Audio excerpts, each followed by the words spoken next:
వందే మాత్రం. నేను మీ journalist Navata. Welcome to our political.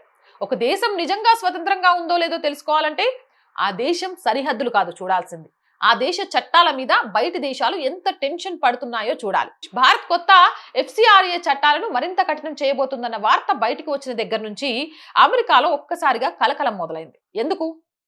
ఎందుకంటే విదేశాల నుంచి చారిటీ పేరుతో భారత్లోకి వచ్చే వేల కోట్ల రూపాయల ఎన్జిఓ డబ్బుపై ఇప్పుడు మరింత గట్టి నిఘా పెట్టబోతున్నారు.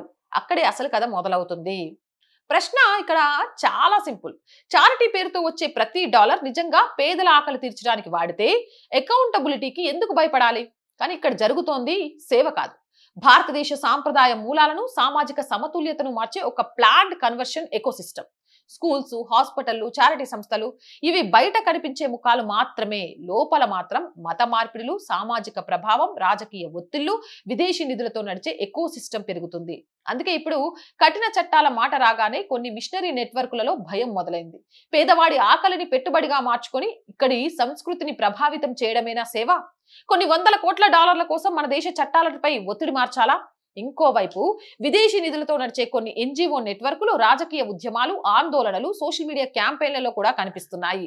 ఎన్నికల ముందు అకస్మాత్తుగా దేశవ్యాప్తంగా స్పాంటేనియస్ ఉద్యమాలు ఎలా పుడతాయి? ప్లకార్డులు, స్టేజ్లు, ప్రచార బృందాలు, 24 గంటల సోషల్ మీడియా నేరేటివ్లు ఇవన్నీ గాల్లో పుడతాయా? ఒక చిన్న క్రికెట్ టోర్నమెంట్ పెట్టాలన్నా స్పాన్సర్స్ కావాలి. అయితే దేశవ్యాప్తంగా నడిచే భారీ ఆందోళనలకు డబ్బు ఎక్కడి నుంచి వస్తుంది? ఇది కేవలం నిరసన కాదు, డబ్బుతో ప్రభావం కొనుక్కునే వ్యవస్థ. చైనా ఈ విషయంలో చాలా ఏళ్ల క్రితమే కఠిన విధానాలు తీసుకొచ్చింది. అక్కడ విదేశీ ఎన్జిఓలకు గట్టి నియంత్రణ ఉంటుంది. ఫారెన్ ఫండింగ్ పూర్తి పర్యవేక్షణలో ఉంటుంది. విదేశీ డబ్బుతో సామాజిక ప్రభావం దాదాపు అసాధ్యంగా ఉంటుంది. అక్కడ దాన్ని దేశ భద్రత అంటారు. కానీ ఇక్కడ భారత చట్టాలను కఠినతరం చేస్తే మాత్రం సెక్యులరిజం ప్రమాదంలో ఉంది అంటారా?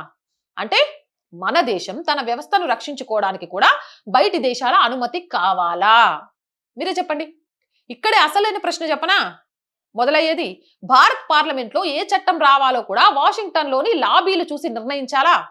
మన దేశంలో ఏ ఎన్జిఓ పని చేయాలో మన ప్రభుత్వం నిర్ణయించాలా, లేక విదేశీ ఒత్తిళ్లు నిర్ణయించాలా? ఇది సహాయం కాదు, ఇది ప్రభావం కోసం జరిగే జియో పొలిటికల్ ఆట. ఇది సేవ కాదు, ఇది హ్యూమన్ రైట్స్, చారిటీ, సెక్యులరిజం అనే ముసుగుల్లో నడిచే పవర్ గేమ్. చరిత్ర అసలు ఏం చెబుతోంది? విదేశీ నిధులు, ఎన్జిఓ నెట్వర్క్లు, మీడియా నేరేటివ్లు ఇలా చాలా దేశాల్లో రాజకీయ అస్థిరతకు, సామాజిక విభజనకు, రంగు విప్లవాలకు ఉపయోగించబడ్డాయి. అందుకే ఇప్పుడు భారత్ ప్రశ్నిస్తోంది, మీరు నిజంగా సేవ చేయడానికి వచ్చారా, లేకపోతే డబ్బుతో ఇక్కడి సమాజాన్ని ప్రభావితం చేసి రాజకీయాలపై పట్టు సాధించడానికి వచ్చారా? దేశంలో చట్టం పార్లమెంట్ పాస్ చేస్తుందా, లేక బయట దేశాల ఒత్తిడితో మారుతుందా? రేపు ఈ దేశాన్ని నడిపేది భారత ప్రజల ఓటా, లేక విదేశీ నిధులతో నడిచే నెట్వర్క్లా? మీరే ఒక్కసారి ఆలోచించండి. జై హింద్, జై భారత్. అండ్ రోజు చెప్తుందేనండి, our group of channels, our voice, our political, our Samskruthi, ఇవి 3 మన ఛానల్సే. So please subscribe our channels. Content బాగుంది అనిపిస్తే లైక్ చేయండి, షేర్ చేయండి. అలాగే మీ అభిప్రాయం ఏదైనా నిస్సంకోచంగా కామెంట్ చేయండి. అంతే, ఆర్థికంగా ఆర్ వాయిస్ కి చేయూతనందించే బాధ్యత మీ మీదే ఉంది. మీ వల్ల మాత్రమే ఆర్ వాయిస్ నడుస్తుంది. ఆర్థికంగా చేయూతనందిస్తారని ఆశిస్తున్నాం. ఆర్థికంగా సపోర్ట్ చేయాలంటే సబ్స్క్రిప్షన్ పక్కనే జాయిన్ అనే బటన్ ఉంది. 1 to 5 లెవెల్స్ ఉన్నాయి. ఏదో ఒక లెవెల్లో సపోర్ట్ చేయండి. లేదా స్క్రీన్ మీద గూగుల్ పే, ఫోన్ పేతో పాటు అకౌంట్ డీటెయిల్స్ ఇచ్చాం.